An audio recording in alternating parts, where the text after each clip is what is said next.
recording now, inshallah. And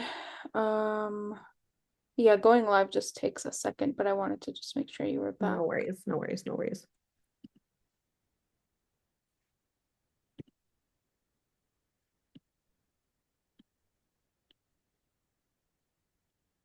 I feel like for a lot of people, it's like prepping iftar time right now. So I Oh, don't really? know if a lot of people, No, yeah, I we mean, mainly 2 hours, yeah, two no, hours more. we mainly, go live and we have people there, but I Okay, did allow people to come sit in just in case they, had questions or anything, but for sure, for sure, for sure. okay. All right, and I'm gonna pin your screen. Sure. Okay. I think it's just loading.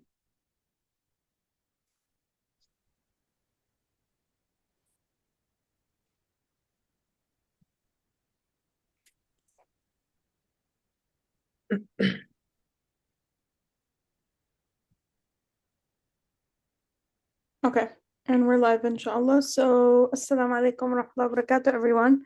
Welcome to our special program, alhamdulillah, preparing us for the last 10 days of this beautiful month with our special guest, Sister Kulsoom Kazim. And alhamdulillah, we are just so excited to have like this necessary boost that always we need at this time of the month. Hopefully, to allow us to cultivate our best efforts for the remaining blessed nights and just to execute our goals and to reach our potential, inshallah. And Sister Kulsoom is the perfect speaker to help us with that. She's a life coach, counselor, global speaker, and author. She holds a bachelor's degree in psychology from New York University, and she's an alumni of Mishkah, mashallah, and she served as the women's chaplain at University of Toronto, and she's currently completing a program to become a doctor in traditional Islamic medicine.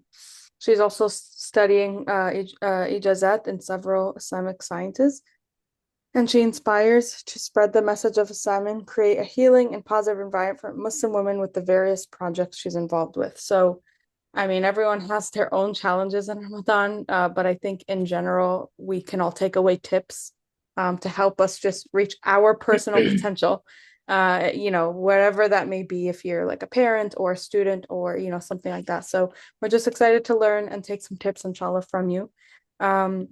So we are live. If anyone has, oh, York University, I'm sorry. I thought No worries. I skipped the New York. Yeah, because I'm in New Yeah, York. no worries. Okay, No worries, York inshallah. University, jazakallah khair. Mm. Yeah, so if anyone has any questions, I believe there's a Q&A panel here, or you can just put it in the chat box, but we can get to it at the very end. Inshallah, Sister Kulsoom, you can just have the time that you need to get started, inshallah, and then we can circle Yeah. back at the end with our questions. Jazakallah khair and welcome. Thank you so much for offering your time during this month, and we are excited to hear from you, inshallah. All right. So Jazakumullah khairan for that. And yes, as for questions, you guys can just type it in the chat box. I don't know if there is a Q&A or there's a Q&A section. Doesn't matter, either or. Either I will be answering them during the talk or I will just wait towards the end. Someone said, Assalamu alaikum, this is for brothers as well. Yes. Yes, inshallah, brothers can definitely attend as well. And I will, definitely try to cater it towards both. So inshallah, let's get started. So Bismillah, alhamdulillah, wassalatu wassalamu ala rasulillah, rabbi shrah li sadri wa yassir li amri wa hal uqdatan min lisani yafqahu qawli. Assalamu alaikum wa rahmatullahi wa barakatuh. So Jazakallah khair for that introduction. Yeah, it's York University. I realize that, a lot of people here might be from the US. York University is actually in Canada. So I'll start specifying that in my bio as well, inshallah. So today, I know that the last 10 nights, inshallah, will be starting tomorrow because that's the first even night and the night precedes the day. So I know a lot of people are looking for tips and a lot of people are looking for, what can I do and this and that. And I want to take a little bit of a different angle to this talk today. I want us to focus on the foundation of, the foundation that you need and what the foundation really needs to be for a Muslim and a Muslimah, and how we can protect our heart and, things that you can do during these last 10 nights, but also post Ramadan to be able to strengthen your heart and protect your heart and really strengthen your communication with Allah subhanahu wa ta'ala. Okay. And if we have time at the end, we can also share practical tips. I just feel that everyone is at such a different area of their life, different walks of life, different things going on for different people, right? Some people are fathers, mothers, they're single, maybe they just went through a loss, so there's lots of different things happening. And the practical tips will really vary from person to person. So, of course, there's some general things like reading Quran and, make sure you memorize a little bit, say up for, seek Laylatul Qadr and all these things. But I think that if you strengthen your foundation and you learn how to protect your heart and you learn how to strengthen that connection with Allah Azza wa Jal, you can, all the practical tips you'll naturally be able to incorporate in your life as well. Okay. So I am more than happy for questions. If people want to turn their cameras on, that would be even better. Sometimes it's hard talking to a blank screen, much easier if I'm talking to actual people. So definitely let's make this interactive, inshallah. So the first thing is I want you to think of a house, okay? If I told you that, here's some straws, here is some, just like some various straws, and you guys have to build a house, okay? Maybe if you guys are in engineering, a lot of people might be able to build that. But what's going to happen, and feel free to type in the chat box your answers, folks. What's going to happen to that house if a storm comes? So it's not a rhetorical question. I actually want you to kind of think.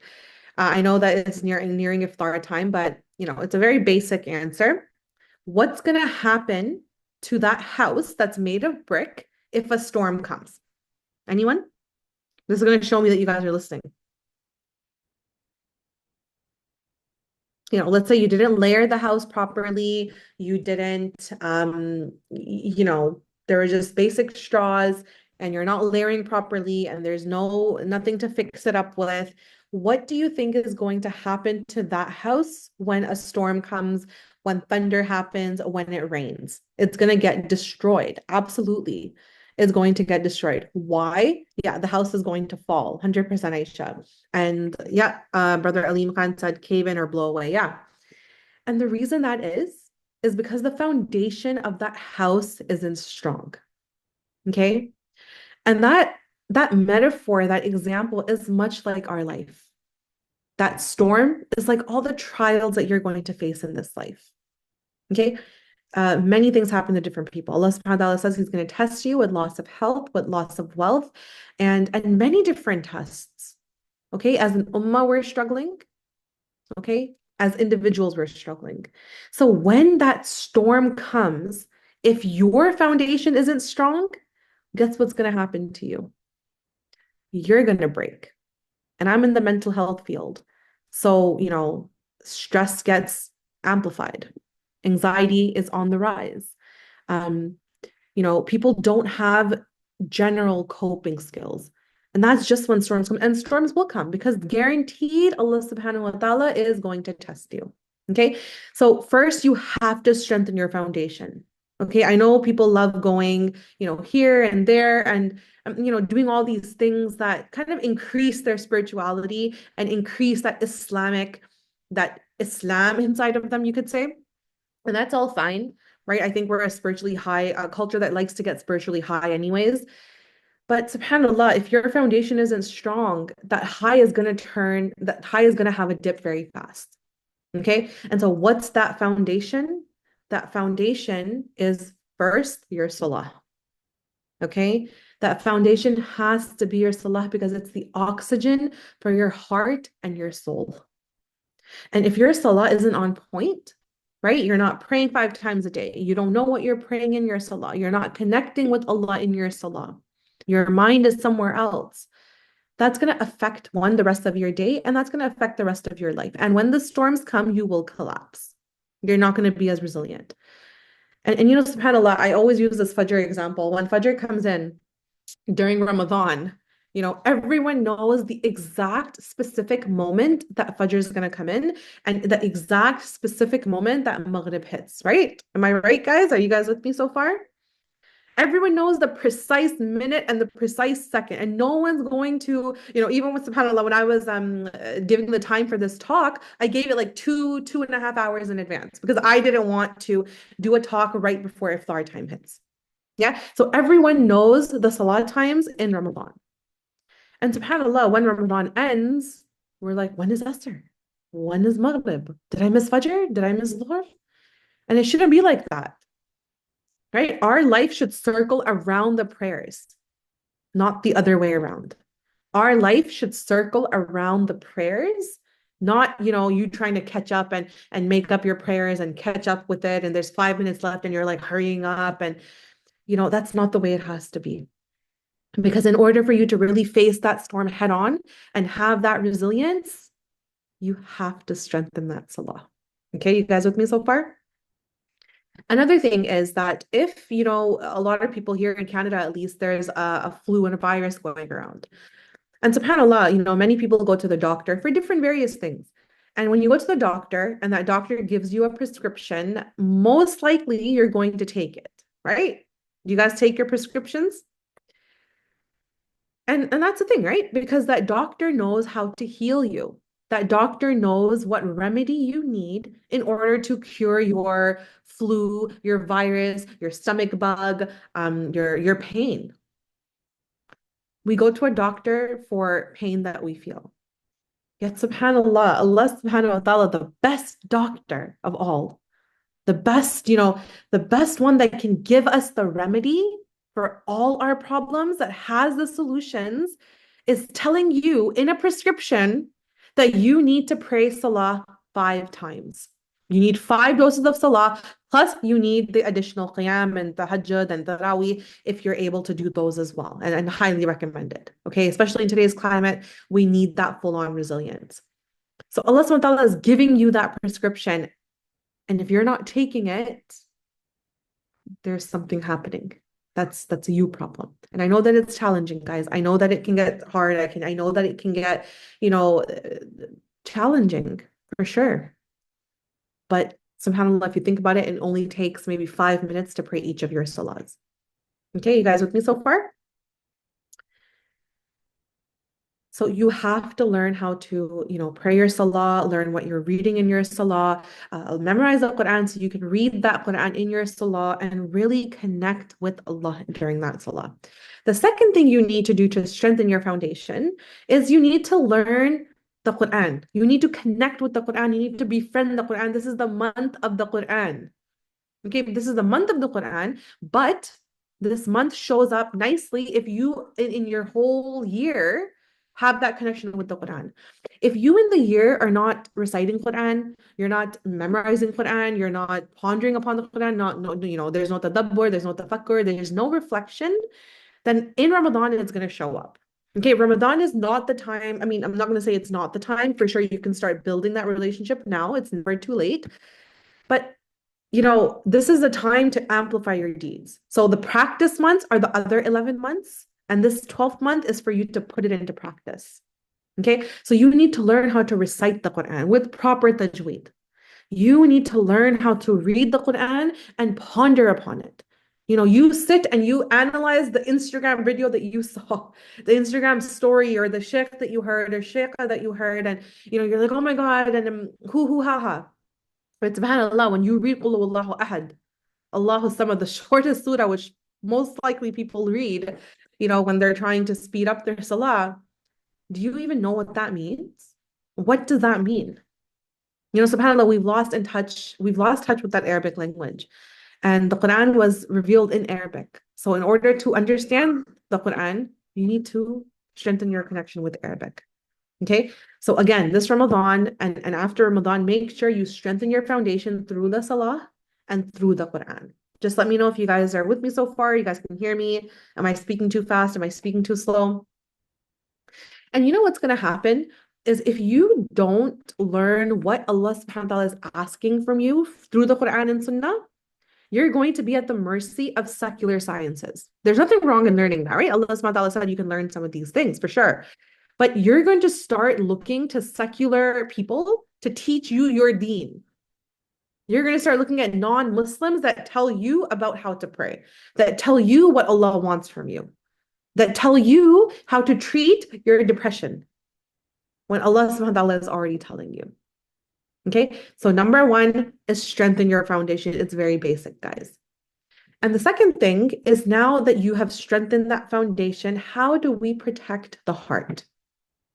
The heart is very, very fragile. If you don't protect it, you could end up destroying your dunya and therefore destroying your akhirah. Okay? So how do we strengthen that? Well, Imam al-Ghazali rahimahullah gave a beautiful example of a city. And I know that if you have attended my previous talks, I talked about this a lot recently because it's something I'm really vibing with, you know? They use that word vibing. I'm really vibing with that these days. Because when you learn something beneficial, you want to just, implement it in your life and you want to teach everyone. So I have no shame in repeating this example again and again and again until it becomes secondhand nature for us, okay? So Imam al-Ghazali, may Allah have mercy upon him, he gave an example of the heart and the gates. So the heart, he says, is like the city, okay? And when you have a city, what do you have around it to protect you? You have gates, right? You have gates, just like, recently I heard in, the US border, I think they're causing a lot of issues for people to come in. Well, I'm not saying it's right, are doing what they can to protect their country, okay? So the gates are there to not allow traitors to come in, to not allow anyone to come in, to not allow any harm to befall your city. So he says the city is your heart, and the gate of that city that you have to protect. Can anyone guess what it is? If you haven't heard the example, guess it. If you have heard it, type it again anyways. Let's see if you guys are engaging. So he says the city is the heart that you are protecting, and the gates around the city that you stop things from coming into the city to destroy it is what, guys? I'm going to give it like maybe 5 seconds. 5, 4, 3, 2, 1. Okay, Adhkar, nope. Quran, nope. The gates to that city are your limbs. Okay? The gates to that city that you're protecting, your heart, are the limbs. Meaning, what do you do with your eyes? Are you watching haram? When you scroll on Instagram, these days, subhanAllah, they target you like crazy. You search vacuum on Google and they have the best vacuums on sale. And so what are you watching on Instagram? What are you listening to? What are you doing with your hands? Where are you going with your feet? What are you doing with these things? What are you eating? Are you eating halal? Are you eating haram? So if you are, very lax with these things, very relaxed with these things, which are your limbs, well, guess what's going to happen? Traitors are going to start creeping in through that gate into your heart. And then before you know it, your heart is tainted. Your heart is tainted and on the way to destruction, all because you are not protecting your limbs.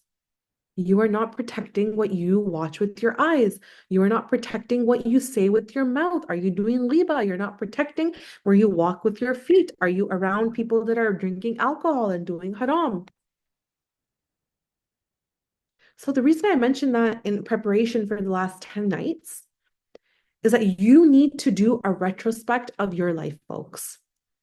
First, have you strengthened your foundation? If not, what are you going to do to strengthen your foundation? Second, are you protecting your heart? If you are not, what are you going to do to protect your heart? What can you do to stop sinning? You don't need to tell each other, but count the sins that you're doing. And first of all, are you asking Allah for forgiveness? Istighfar is a thing. It's a big thing. You ask Allah for forgiveness, and we'll talk about that in connection when we connect with Allah. But are you, around people that are going to stop you from sinning? Are you yourself stopping yourself from sinning? Are you protecting your heart? Protect your heart, folks, because on the day of judgment, you want your heart to be pure. You want your heart to not have this malice and jealousy and full of sins and hatred and envy and all of these diseases of the heart. That's why they're called diseases of the heart. Okay? So that's the second thing. So you have your foundation, and now you're strengthening. So you've strengthened your foundation, and now you're, really working on that heart, and you're protecting yourself, and you're protecting your heart. Okay. Now, and this part I love because I love talking, clearly, right? I'm on the talking end of things right now. But subhanAllah, how many times do you talk to people and they get tired of listening to you? It happens. It happens. But a lot of times we're longing connection. I hear this word a lot, connection. We're longing connection. We're longing communicating with someone that wants to listen to us. Well, guess what? These lines of communication have to be with Allah. They have to be with Allah, and you have to do it in the form of dua, asking Him, communicating with Him. Allah subhanahu wa ta'ala is saying in the Quran, وَقَالَ رَبُّكُمُ ادْعُونِي أَسْتَجِبْ لَكُمْ. And your Lord says, call upon me, and I will respond to you, and I will answer you. Call upon me. He is saying, call me. I will answer you. If I told you I have $100 and I told you to call me, you'd be crazy not to call me. Call me if I'm telling you to call me for $100. Your Lord, the beloved, Al-Wadud, is telling you to call upon Him and He will answer you. And yet I hear people telling me all the time in sessions and outside of sessions that they don't make dua. They don't know how to make dua. They don't know how to ask Allah. They don't actually connect with Allah. And that's what it is. If you're not asking Allah, you're not making dua. Your connection with Allah is weak. That line of communication between you and Allah is weak. So if that communication is weak, how are you even thinking that your life is going to be in order? Your life is going to be a wreck. If you don't have those basic things, the foundation and the oxygen and the staying away from sins, but that communication and that connection with Allah.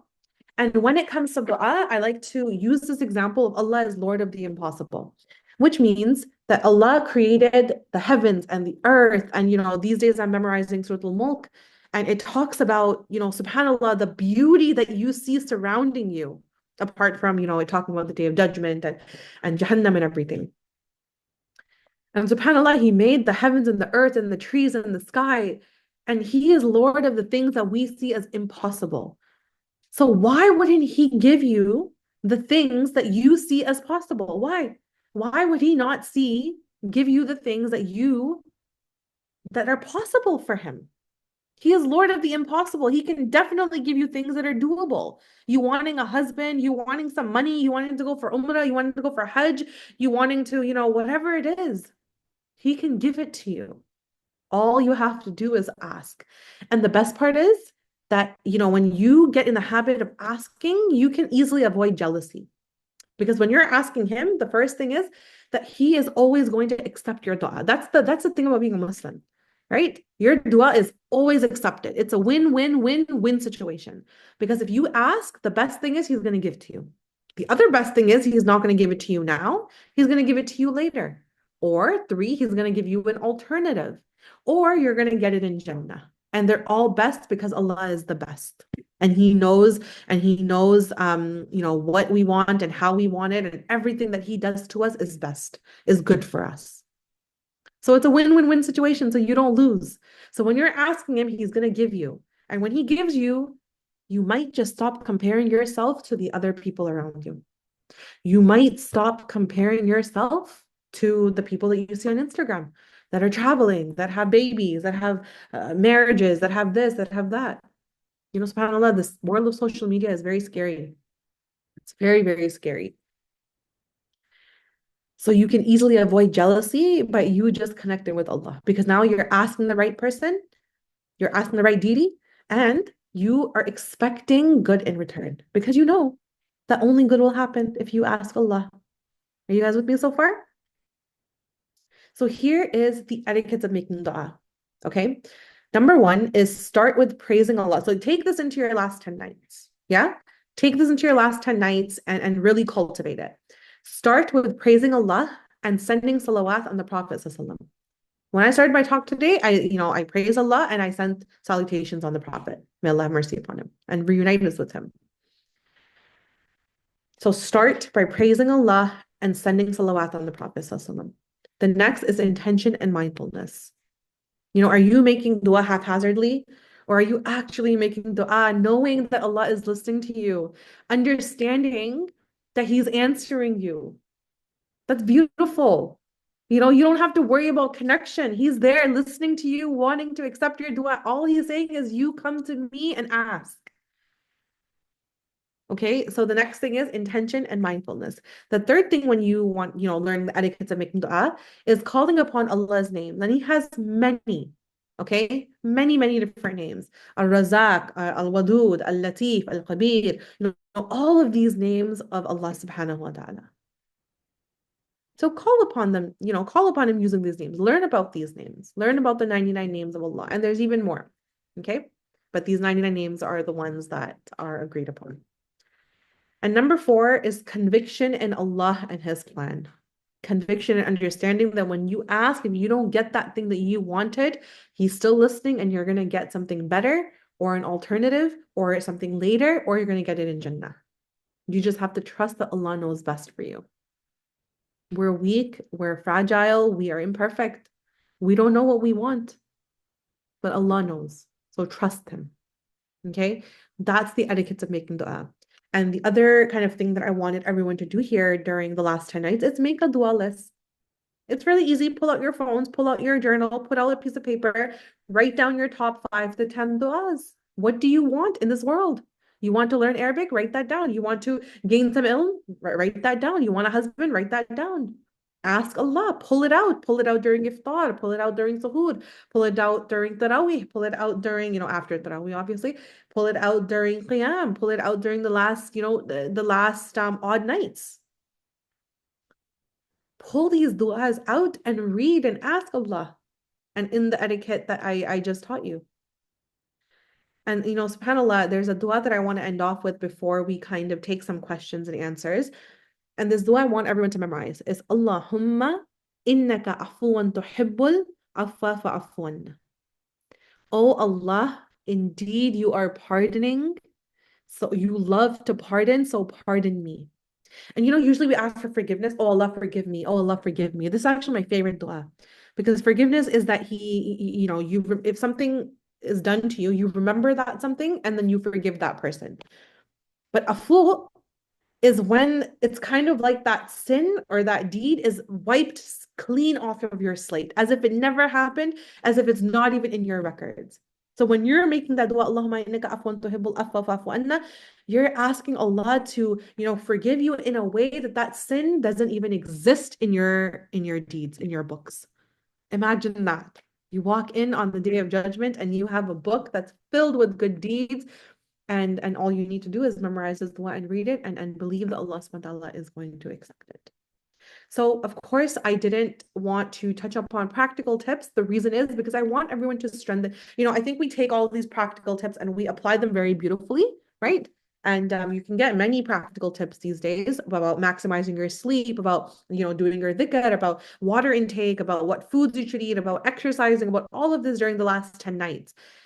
But subhanAllah, if your foundation isn't strong and you aren't protecting your heart and you're not having that basic thing of communicating and connecting with Allah and the etiquettes of making dua, all of these tips are just tips.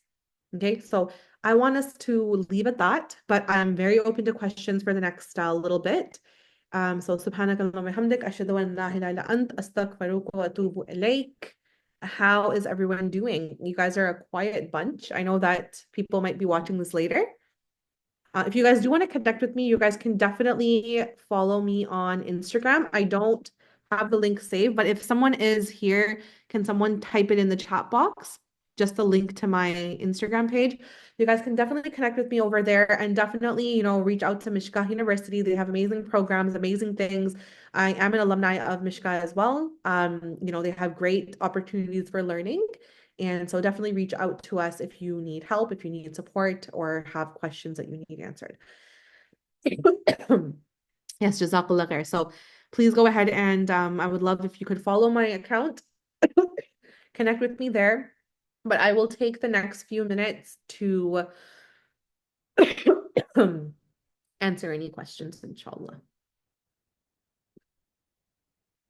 You Jazakallah guys can khair. just Sister type in the Kulsoom, thank chat you for box. No problem. the beautiful reminders. Yeah, so they can put them in the chat box or anybody can raise their hand, inshallah. We'll give a few minutes for that. Yeah. I feel like, the topic for today is not even something to question. It's more just you learn and you reflect. So I don't know if a lot of questions are going to come in, but, there's always that odd one question. If you guys have specific questions about how to prepare for your last 10 nights, then definitely go ahead and ask, inshallah. And I will try to monitor the Facebook group and see if someone posts questions after they watch the video as well. But yeah, I am here for a few minutes, inshallah. Let's see, I'm just reading the comments. So beautiful reminder. Okay, Instagram link, Instagram link. Okay. All right. So we definitely have a quiet bunch here. No questions. Assalamu No alaikum, worries. sister. Wa alaikum assalam, Sister Sajda. How are you? Alhamdulillah, how are you? Alhamdulillah. I just I guess it's a question slash reflection for like sisters that have young children and how not to feel guilty when you can't go to Taraweeh, you can't do a full night's ibadah because you do need to sleep. Yeah. So you Yeah. don't lose your sanity the next day, especially if you're still fasting. Yeah. And I guess not to feel like bummed down about that and jealous when you know other people, other mothers are able to perform better than you. Yeah, How 100%. do you deal with And that, manage that? yeah, and thank you so much for bringing this up because it was actually one of the things I did want to mention. And the reason being is one, and I'm actually going to make a video on this right after I finish this talk, inshallah. But I am very much in the mothering era right now, right? Like I have a toddler that's 3.5 years old, and I have a 10-month-old, and they're both very needy. And so definitely I'm in that era where you can start to feel a little bit left out as opposed to the previous Ramadans. And here's how you want to look at it, okay? It's literally a perspective shift. Is that if you are not praying or you are not fasting because you're on your menses, let's say, right? Or you are not, let's just use that example for one moment. If you are not doing that, you are directly actually obeying Allah's commands because Allah tells us not to do that when we get the haid, when we get the menses. Okay. If you are happening to, maybe cook for your family or you're happening to, take care of your children, here's the perspective shift is that everything you do can be an act of ibadah. So you cooking for your family, which I know for a lot of ladies, it really, really gets to them, is, you're cooking for your family so that they can stand up and worship Allah, so that they can be fed and taken care of. Allah put you in that role. Isn't that beautiful? You taking care of your kids, and I know it can get challenging. I know it can get hectic, 100%. I hear minor screams in the back. My husband's taking care of them right now.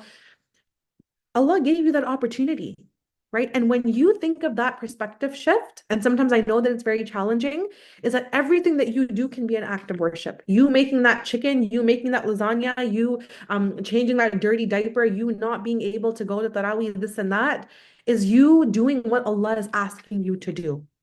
Okay. And apart from that, is that, subhanAllah, worshiping Allah and ibadah is not just tied down to Taraweeh. Is not just tied down to if you're not able to read the Quran, just Quran.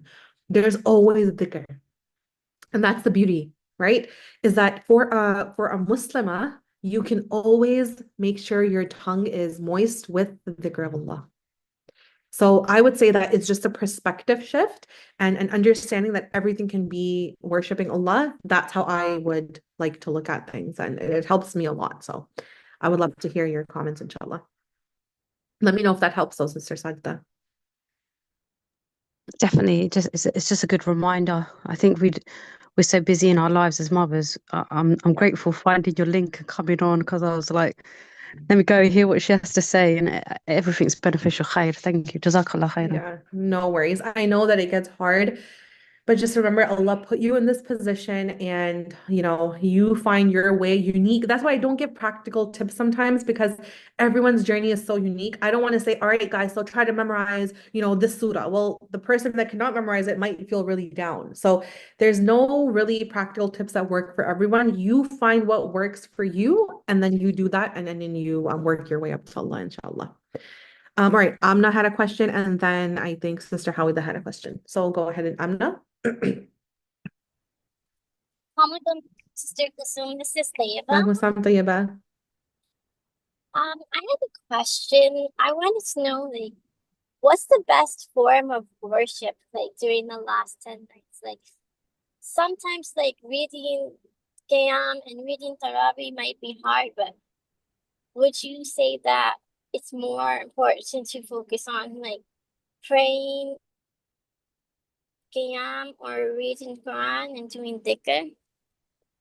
So look, the answer to that question is kind of like this. Remember when I mentioned that everyone should be preparing and strengthening their connection with the Quran and Salah and Qiyam outside of Ramadan? Because technically the way that we should lead our Ramadan is that when Ramadan comes, we're geared up and we're reciting the Quran as much as we can. We're trying to finish the Quran, we're trying to reflect on the Quran, we're acting upon the Quran, we're taking the Quran, we're doing Qiyam, and if we're able to do Tarawih, we're able to do some of these things, we're doing our dhikr, we're doing these things, right? But again, a lot of people don't have that connection outside of Ramadan. So I would say this is the month of the Quran. So find what way you are able to uniquely connect with the Quran, whether that's learning how to recite the Quran, whether that's reciting the Quran, right? You can just take like 10 minutes a day and say, I'm going to recite for 10 minutes, or I'm going to do 5 pages a day, whatever you're able to.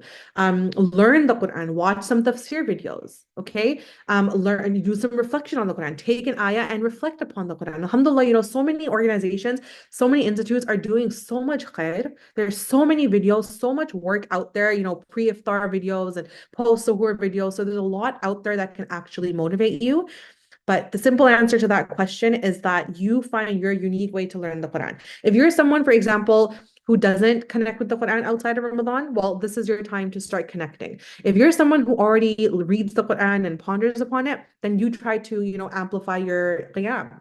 If you're already someone who does that, well, then try memorizing and increasing the quality of your qiyam. So does that answer your question? Yes, thank you so much. Jazakallah khair. What, Yaki?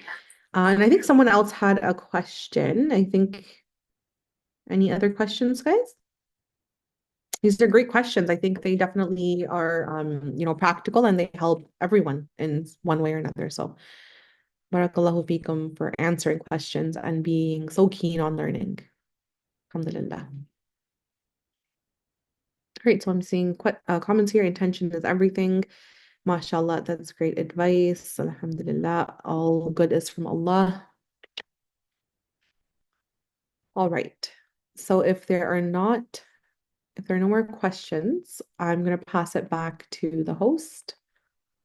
Jazakallah khair. Yes, And thank you yeah. everyone for joining, and Sister Kulsoom especially. And also want to remind everyone as we go into the last 10 nights to keep, obviously, dua in general, but dua for Mishkah and donations as well, and however ways you can support our communities, inshallah, and just